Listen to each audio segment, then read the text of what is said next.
The Rainbow by D.H. Lawrence. Narrated by Wanda McCaddon. This unabridged audiobook was produced in the year 2010 by Tantor Media Incorporated, which holds the copyright thereto. Chapter 1. How Tom Brangwen Married a Polish Lady. 1.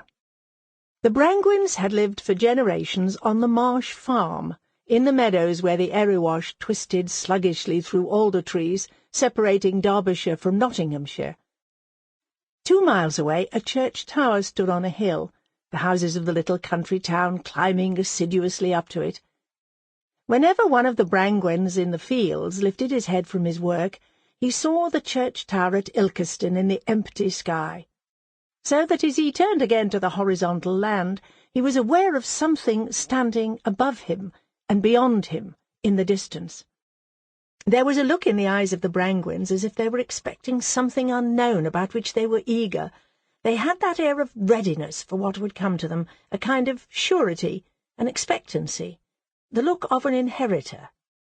They were fresh, blonde, slow-speaking people, revealing themselves plainly but slowly, so that one could watch the change in their eyes from laughter to anger, blue lit-up laughter to a hard, blue-staring anger, through all the irresolute stages of the sky when the weather is changing.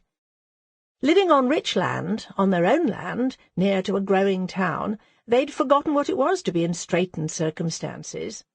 They'd never become rich, because there were always children, and the patrimony was divided every time, but always at the Marsh there was ample.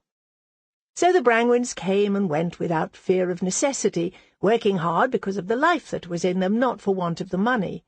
Neither were they thriftless. They were aware of the last halfpenny, and instinct made them not waste the peeling of their apple, for it would help to feed the cattle.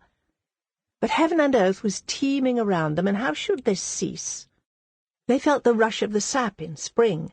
They knew the wave which cannot halt, but every year throws forward the seed to begetting, and falling back, leaves the young born on the earth. They knew the intercourse between heaven and earth, sunshine drawn into the breast and bowels, the rain sucked up in the daytime, nakedness that comes under the wind in autumn, showing the birds' nests no longer worth hiding.